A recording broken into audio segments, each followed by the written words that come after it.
أعوذ بالله من الشيطان الرجيم.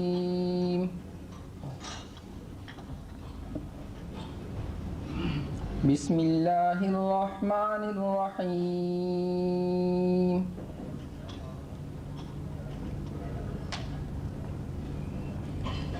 والليل إذا يغشى والنهار إذا تجلى وما خلق الذكر والأنثى إن سعيكم لشتى فأما من أعطى واتقى وصدق بالحسنى فسنيسره لليسرى وأما من بخل واستغنى وكذب بالحسنى فسنيسره للعسرى وما يغني عنه ماله إذا تردى إن علينا للهدى وإن لنا للآخرة والأولى فأنذرتكم نارا تلظى لا يصلاها إلا الأشقى الذي كذب وتولى وسيجنبها الأتقى الذي يؤتي ماله يتزكى وما لأحد عنده من نعمة تجزى إلا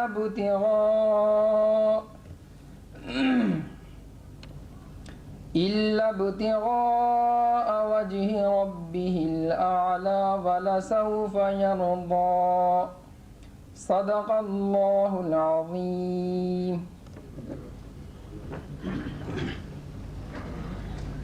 حضرات، آپ سے ایک درخواست یہ ہے کہ یہاں پر ایک رجسٹر رکھا گیا ہے.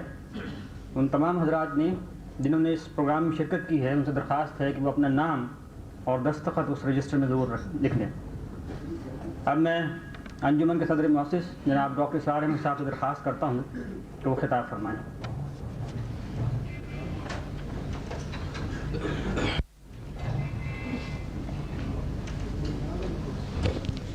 السلام علیکم.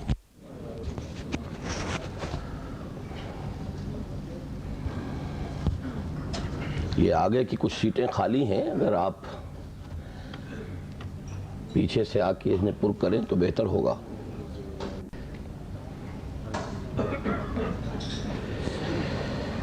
احمدہ واصلی علی رسولہ الکریم. اما بعد فاعوذ باللہ من الشیطان الرجیم. بسم اللہ الرحمن الرحیم. یا ایھا الناس قد جاءتکم موعظۃ من ربکم وشفاء لما فی الصدور وہدی ورحمۃ للمؤمنین. قل بفضل اللہ وبرحمتہ فبذلک فلیفرحوا هو خیر مما یجمعون. صدق اللہ العظیم. حضرات، کچھ تو میری اپنی طبیعت ادھر کچھ عرصے سے تقریروں سے بہت بھر چکی ہے. ثانیاً پچھلے 4 دن سے جو ہمارا ایک بڑا ہیوی پروگرام چل رہا تھا محاضرات قرآنی کا، اس کے ساتھ تنظیم اسلامی کا سالانہ اجتماع، اس میں اتنی مصروفیت رہی اور مختلف اجلاسوں سے خطاب کرنے کا معاملہ بھی بحیثیت مجموعی اتنا طویل ہو گیا کہ اس وقت طبیعت بالکل کسی تقریر پر آمادہ نہیں. ویسے بھی مجھے اندازہ ہے کہ کھانا، اور وہ بھی اچھا بھلا کھانا کھانے کے بعد ذہن کوئی بھاری بھرکم بات سننے کے لیے آمادہ نہیں ہوتا. عام طور پر یہ آفٹر ڈنر ٹاکس جو ہے بڑی کچھ ہلکی پھلکی اس قسم کی گفتگوؤں پر مشتمل ہوتی ہیں.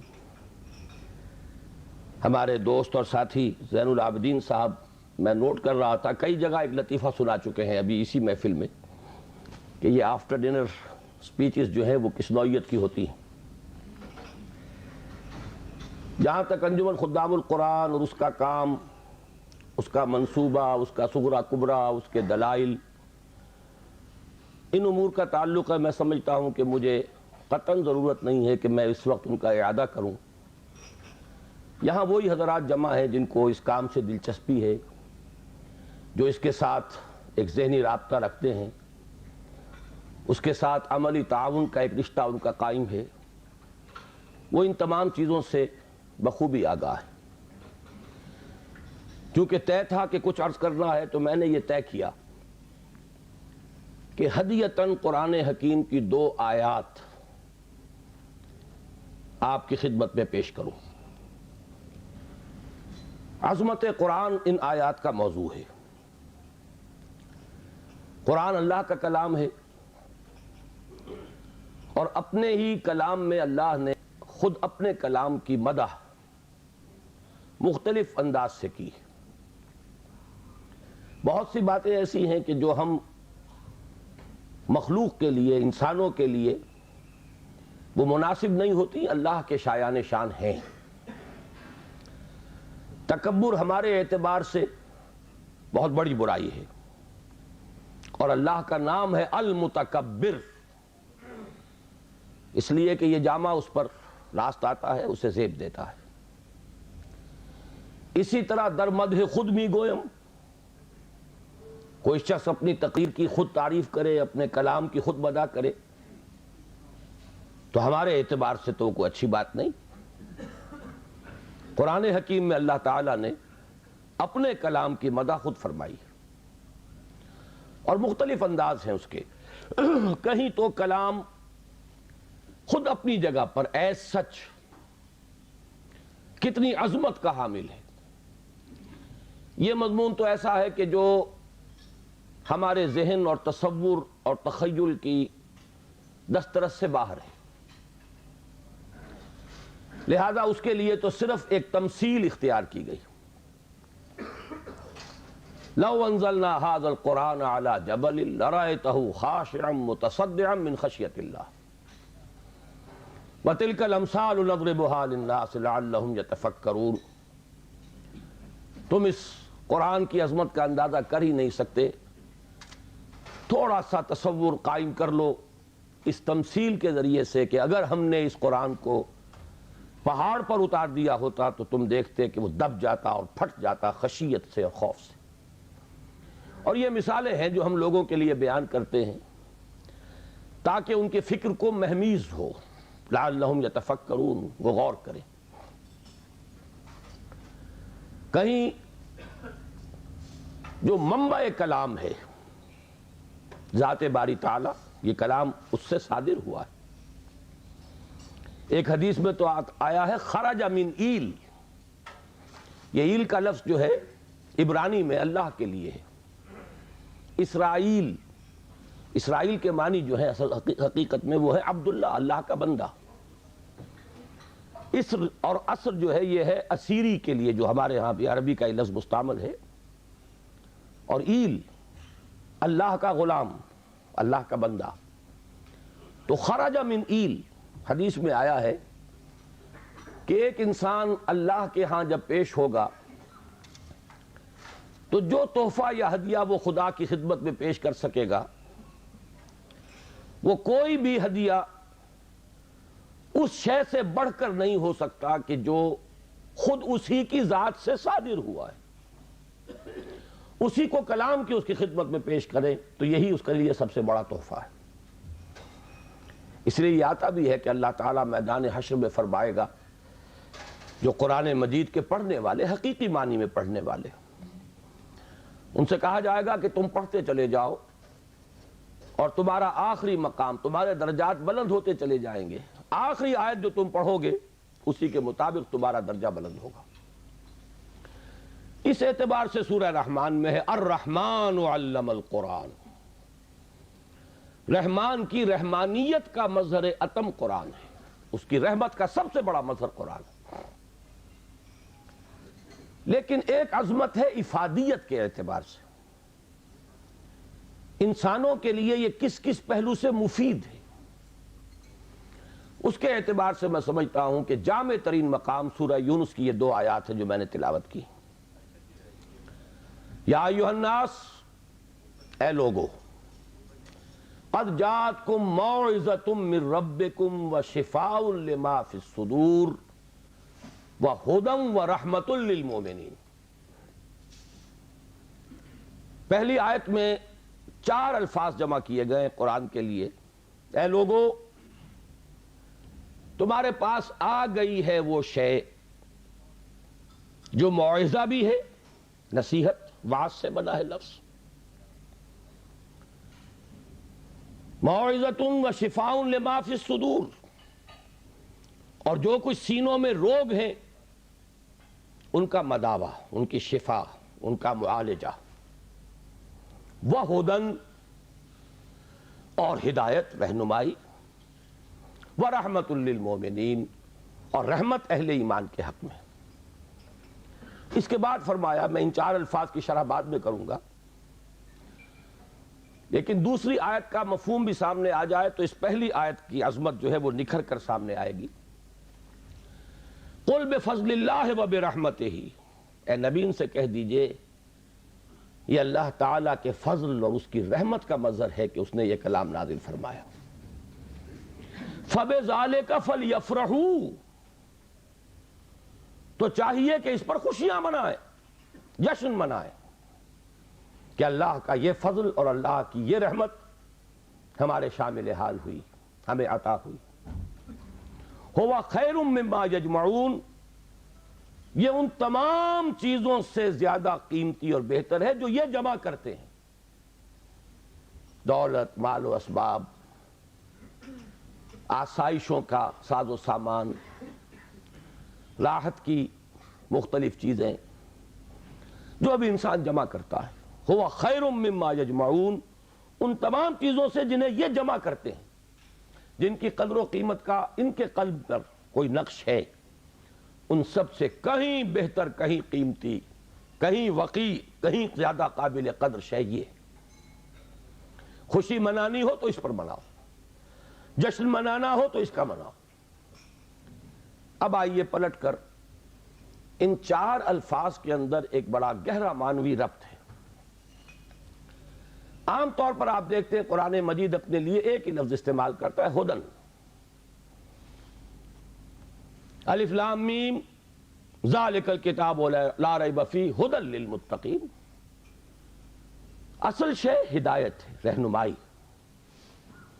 ابھی رمضان مبارک کی آمد ہے، اس کا جو ذکر ہے سورہ بقرہ ہی میں، شہر رمضان الذی انزل فیہ القرآن ہدی للناس وبینات من الہدی والفرقان۔ لفظ ہدایت کو 2 مرتبہ ایک ہی آیت میں دہرایا، لوگوں کے لیے ہدایت و رہنمائی، اور ہدایت بھی بالکل روشن، مبرہن، بینات، ایچ پیچ نہیں، کوئی معمے حل نہیں کرائے گئے، کوئی منطق کی پیچیدگیوں میں نہیں الجھایا گیا۔ تو اصل تو ہے ہدایت اور رہنمائی، لیکن یہ مقام اس اعتبار سے بڑا منفرد ہے کہ اس سے پہلے 2 الفاظ لائے گئے۔ اس کی حکمت کی طرف متوجہ کر رہا ہوں۔ جیسے چونکہ میں بھی کبھی طبیب تھا، ڈاکٹر تھا، اس حوالے سے یہاں کئی میرے اعتبار سے ہم پیشہ حضرات یہاں موجود ہیں، انہیں معلوم ہے کہ اعلیٰ سے اعلیٰ دوا ہو، وہ جذب ہو جسم میں تبھی تو مفید ہوگی۔ بڑی سے بڑی بات، اعلیٰ سے اعلیٰ کلام، عمدہ سے عمدہ ہدایت، بہترین سے بہترین حکمت، اگر دل سخت ہو گیا تو مرد ناداں پر کلام نرم و نازک بے اثر۔ پھول کی پتی سے کٹ سکتا ہے ہیرے کا جگر، مرد ناداں پر کلام نرم و نازک بے اثر۔ یہ دل کی سختی جسے قرآن کہیں کہتا ہے رین، کلا بل ران علی قلوبہم، ان کے دلوں پر زنگ لگ چکا ہے۔ حدیث میں بھی آیا ہے ان هذه القلوب لتصدع، ان دلوں کے اوپر زنگ آ جاتا ہے، کما یصدع الحدید اذا اصابہ الماء، جیسے کہ لوہا جو ہے زنگ آلود ہو جاتا ہے جب پانی اس پر پڑے۔ کہیں کہا گیا کہ دل پر سختی آ جاتی ہے، اور انسانی دل پر جب سختی آ جائے، قرآن مجید میں سورہ بقرہ ہی میں وہ تمثیل ہے رونگٹے کھڑی کر دینے والی، کہ جب انسان کے دل میں سختی پیدا ہو جائے تو کوئی شے دنیا کی اتنی سخت نہیں ہوتی جتنا کہ انسان کا دل سخت ہو جاتا۔ ثم قست قلوبکم فہی کالحجارۃ او اشد قسوۃ فإن من الحجارۃ لما یشقق فیخرج منہ الماء وإن منها لما یہبط من خشیۃ اللہ۔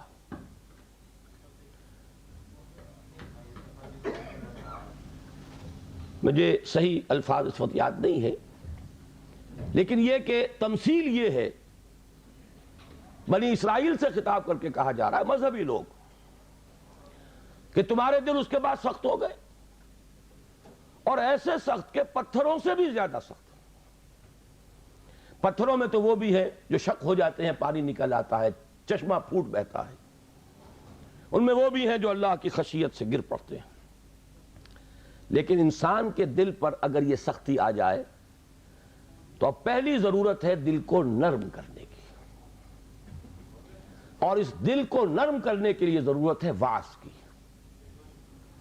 وہ وعظ کہ جو آج ہمارے ہاں بڑی ہی تحقیر والی بات بن گئی ہے، وعظ ہو رہا ہے، یعنی وعظ کوئی عمدہ شے نہیں ہوتی، وعظ کوئی اعلیٰ شے نہیں ہے، کوئی عقلی باتیں ہو، کوئی ریشنل اپروچ ہو، کوئی منطقی بات ہو۔ وعظ کے بارے میں تو بڑے ہی ایک استحقار کے انداز میں کہا جائے جی وعظ فرما رہے ہیں، حالانکہ واقعہ یہ ہے کہ وعظ کی بڑی ضرورت ہے۔ دل نرم ہوگا تبھی وہ جذب ہوگا، کلام اس میں داخل ہوگا۔ آپ کو معلوم ہے وہ زمین جس کے اوپر کسا جاتا ہے سخت، کتنی بارش برس جائے وہ پانی ادھر ادھر چلا جائے گا، جذب ہوگا ہی نہیں، لہذا اس کی کوئی افادیت نہیں۔ تو سب سے پہلی شے ہے دل کو نرم کرنے والی بات۔ ایک حدیث میں اس کا نقشہ کھینچا گیا ہے کہ ایک مرتبہ حضور نے وعظ فرمایا، خطبہ دیا، جس کے بارے میں الفاظ آتے ہیں کہ جس سے دل لرز اٹھے اور آنکھوں سے آنسوؤں کے چشمے جاری ہو گئے۔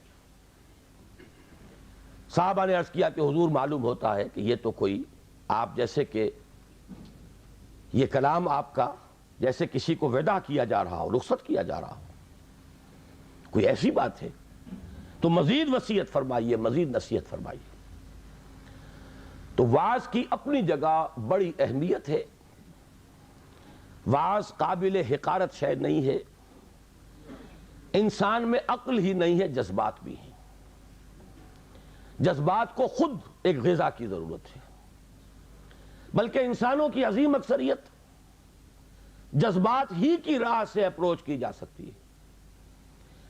وہ ایک بڑی ہی مائنیوٹ مائنورٹی ہوتی ہے جنہیں آپ انٹلیکچوئلز کہیں، انہیں تو واقعتاً ان کی مجبوری بھی ہے کہ ان پر وعظ اثر انداز نہیں ہوتا، ان کے لیے ضرورت ہے برہان کی، دلیل کی، استدلال کی، منطق کی، لیکن عظیم اکثریت انسانوں کی اس کے اندر جذبات اور اس جذبے کو اپیل کرنے والی شے۔ اب مجھے یاد آ گئی بات، حضرت عمر رضی اللہ تعالیٰ عنہ، ان کو موم کرنے والی شے کیا تھی؟ کتنے سخت انسان۔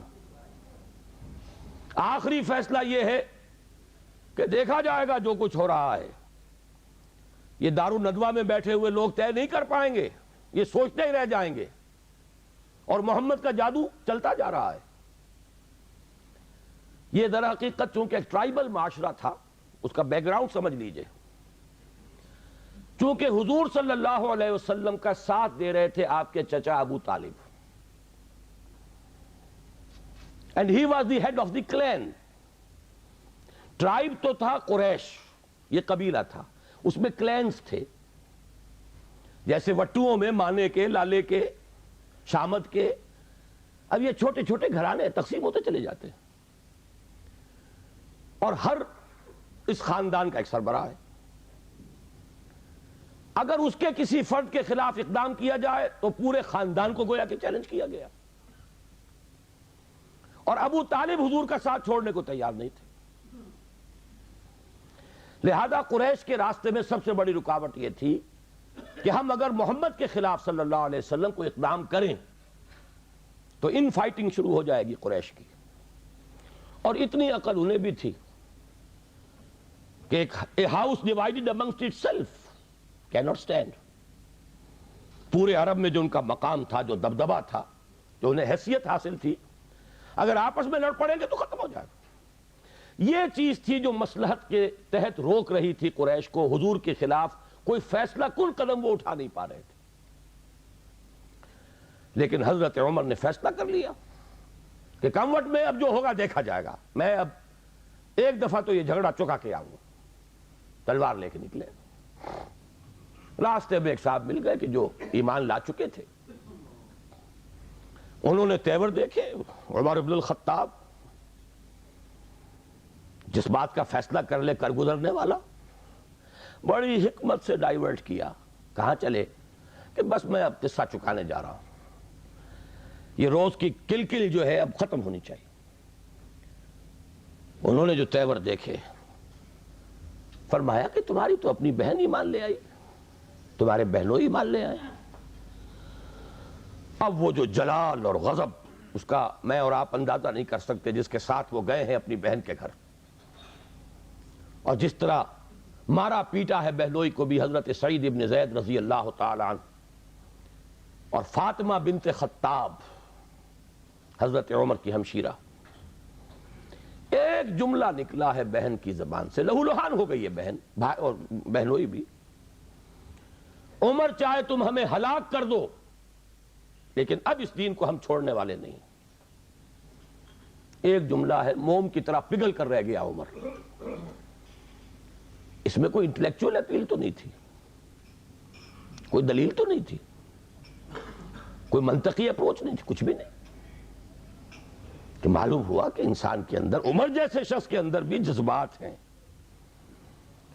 تو معلوم یہ ہوا کہ انسانوں کی ایک عظیم اکثریت ہے جس کو جب تک کہ یہ اوپر کا کرسٹ نہ اترے گا، لاکھ آپ موتی بکھیرتے رہیے. مرد ناداں پر کلام نرم و نازک بے اثر. تو سب سے پہلی یہ ضرورت ہے دل کے اس کرسٹ کو نرم کرنے کی، تاکہ جذب تو ہو، دوا اندر اترے تو صحیح. چوں بجان در رفت جان دیگر شبد.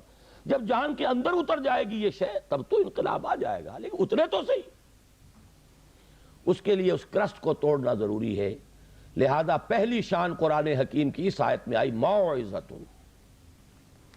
یہ دوسری بات ہے کہ ہم نے واعظ کے اعتبار سے بھی وہ ناقدری کی ہے قرآن کی کہ اس کو واعظ کے میدان سے بھی نکال دیا گیا تھا. اور آج کی بات نہیں، آج تو خیر واعظ ہی کو گالی بنا دیا گیا، لیکن بہت عرصے پہلے واعظ بھی ہوتے تھے تو وہ مثنوی مولانا روم سے ہوتی تھی. علامہ اقبال نے جو مرثیہ کہا ہے، واعظ دستاں زنو افسانہ بند، معنی او پست و حرف او بلند. از ضعیف و شاذ و مرسل کارے ہو، از خطیب و دیلمی گفتارے ہو. واعظ ہوتے تھے بڑی ہی کمزور حدیثوں کے بل پر، بڑی ہی بے سرو پا روایات اور حکایات کے بل پر، یا اشعار کے بل پر، قرآن کے بل پر نہیں. حالانکہ سب سے بڑا موعظہ، واعظ، نصیحت خود قرآن. تو پہلا لفظ یہ ہے. اب آگے چلیے، شفاء لما فی الصدور. اندر جذب ہوگا تو اب اندر کی جو بیماریاں ہیں، جو روگ ہیں، ان کا ازالہ ہوگا. یہ کون سے بیماریاں ہیں؟ کہنے کو تو ایک کے اندر ہاتھی کے پاؤں میں سب کے پاؤں. حب دنیا یہ سب سے بڑا روگ ہے. اس کا سب سے بڑا مظہر حب مال. الہاکم التکاثر حتی زرتم المقابر. ایک اور مظہر حب جاہ، اقتدار کی حوث، میرا ڈنکا بج رہا ہو، شہرت کی طلب. یہ ہے وہ تمام روگ. ان روگوں کا علاج قرآن حکیم ہے. شفاء لما فی الصدور. اچھی طرح سمجھ لیجئے، یہ روگ نہ نکلیں گے تو قرآن کو بھی انسان کاروبار بنائے گا. علم را برتن زنی مارے بود. وہی علم ہے کہ جو انسان کو سانپ کی طرح ڈسے گا.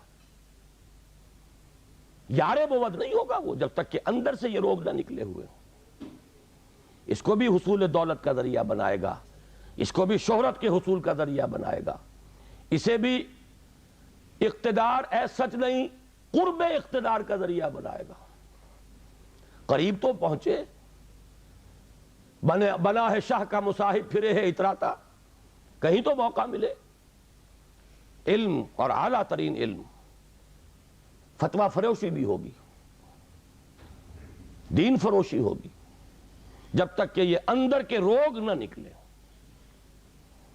لہذا دوسرا مرحلہ اس اصل کام سے پہلے ہدن، ہدایت تو تب ہوگی جبکہ پہلے یہ جذب ہو کر اندر کے گند نکالے، ان کا ازالہ کرے. حب دنیا کی جڑ کاٹے، حب مال کی جڑ کاٹے، حب جاہ کی جڑ کاٹے، شہرت کی طلب کی جڑ کاٹے. اگر یہ جڑیں رہ گئیں تو یہ علم، جیسا کہ میں نے عرض کیا، مفید نہیں، الٹا مضر ہوگا. یہ اسی دنیا کے کمانے کا ذریعہ بن جائے گا. اس کے بعد اگر یہ ازالہ ہو گیا، یہ تنقیہ ہو گیا، اب ہے ہدی و رحمت للمؤمنین. اب یہ ہدایت ہے، اور ہدایت یہ ہے ایک ٹوٹل ہیومن پرسنالٹی کے لیے ہدایت، اس کے فکر کے لیے بھی ہدایت ہے، اس کے لیے ایک نظام زندگی کے اعتبار سے بھی ہدایت ہے، اس کے لیے انفرادی لائے عمل کے اعتبار سے بھی ہدایت ہے. مکمل انسان کی ہدایت ہر سطح پر، ہر لیول پر. اب یہ ہدایت مفید ہوگی. یہی وجہ میں نے عرض کیا تھا کہ باقی سب جگہ آپ کو ہدایت کا لفظ ملتا ہے،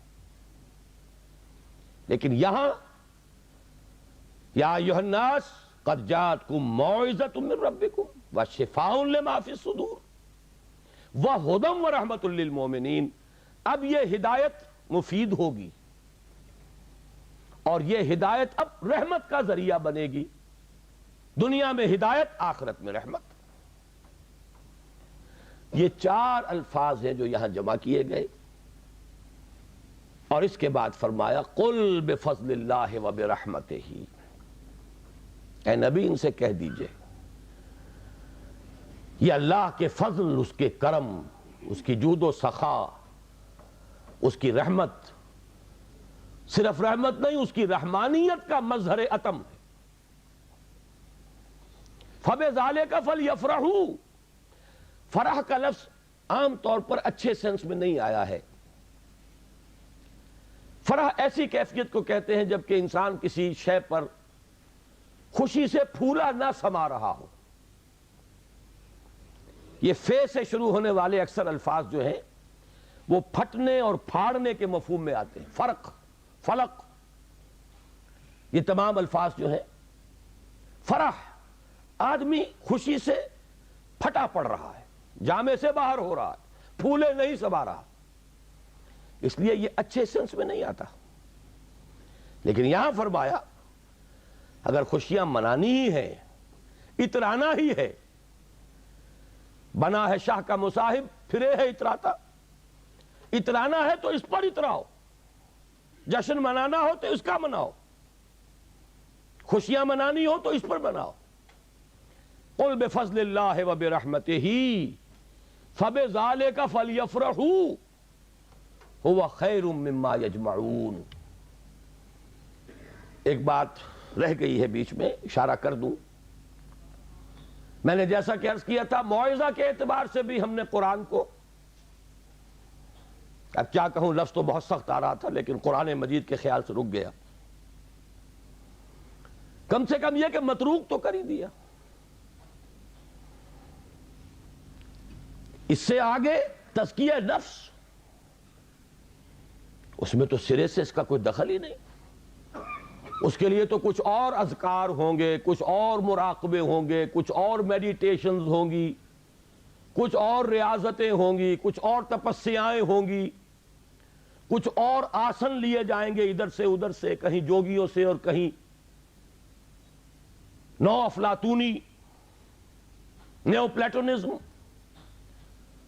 افلاطونی نظریات، نو افلاطونی نظریات، یہ ہے کہ جو ہمارے ہاں تزکیہ نفس کے لیے بورو کی گئی ہیں چیزیں۔ حالانکہ شفاء لما فی الصدور قرآن کہہ رہا، خود قرآن اندر کے سارے گند دھونے والا، اندر کے سارے روگ ان کا ازالہ کرنے والا تو قرآن ہے۔ وَنُنَزِّلُ مِنَ الْقُرْآنِ مَا هُوَ شِفَاءٌ وَرَحْمَةٌ لِّلْمُؤْمِنِينَ وَلَا يَزِيدُ الظَّالِمِينَ إِلَّا خَسَارًا۔ ہم اتار رہے ہیں اس قرآن میں سے وہ شے جو شفا ہے اور رحمت ہے اہل ایمان کے حق میں، لیکن ظالموں کے لیے خسارے ہی کا اضافہ کرتا ہے۔ وہ ظالم کون ہے؟ جن کے اندر وہ روگ ہیں باقی۔ تو اس کے لیے بھی علامہ اقبال نے کہا صوفیوں کا حال، صوفیے پشمینہ پوشو حال مست، از شراب نغمہ قوال مست،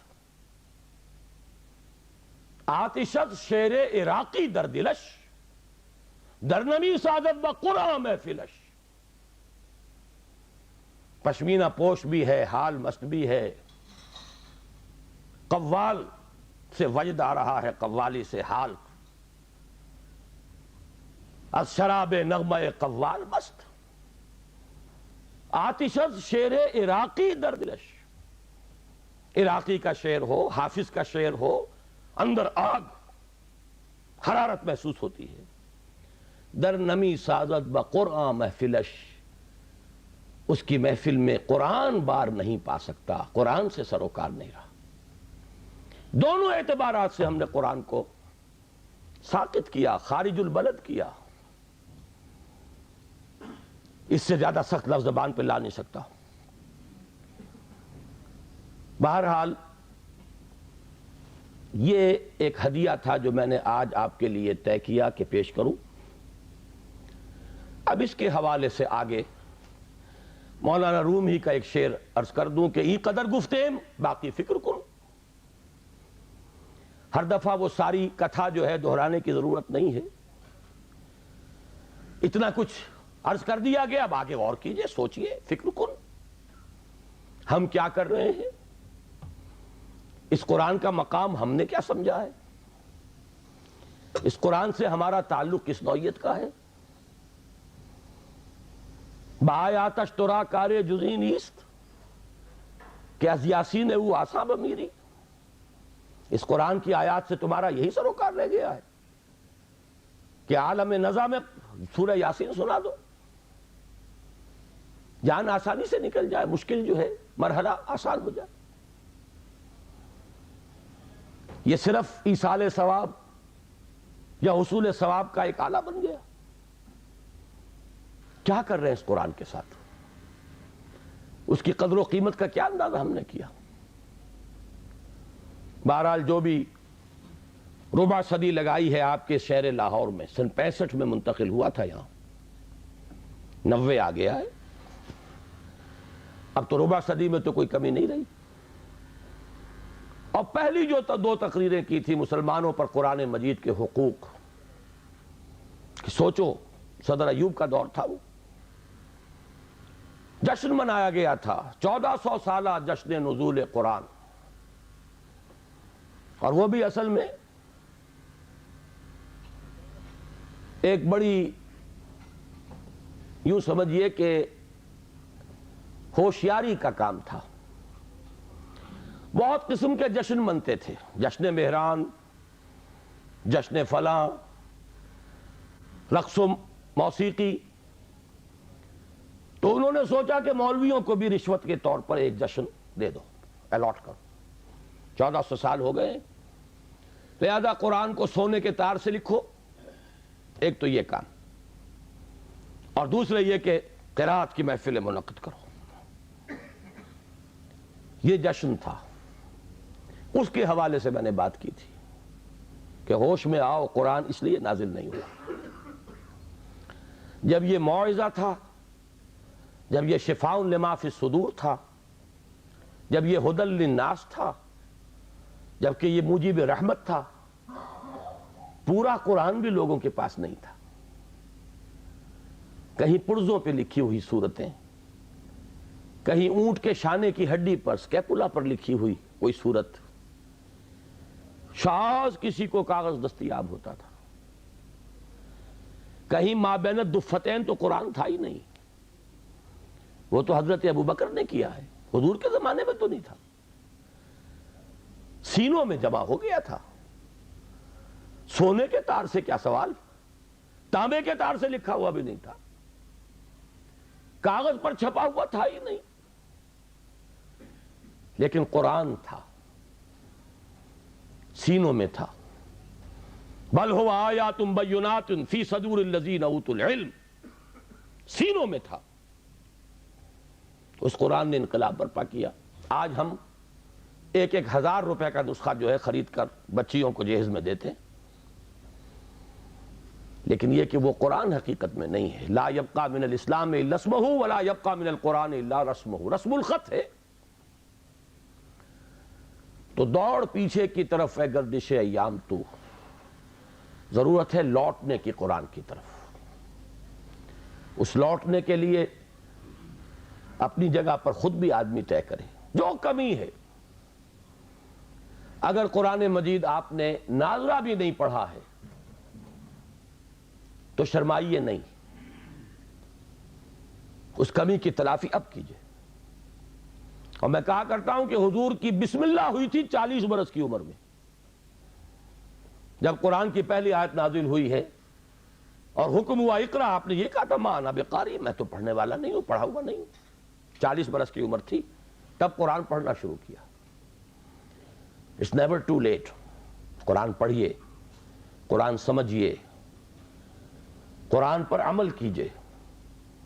اگر اللہ نے آپ کو فہم کی ایک بلند تر سطح پر، ہائر لیول آف کانشسنس پر فائز کیا ہے، اسی لیول کے قرآن کو پڑھیے.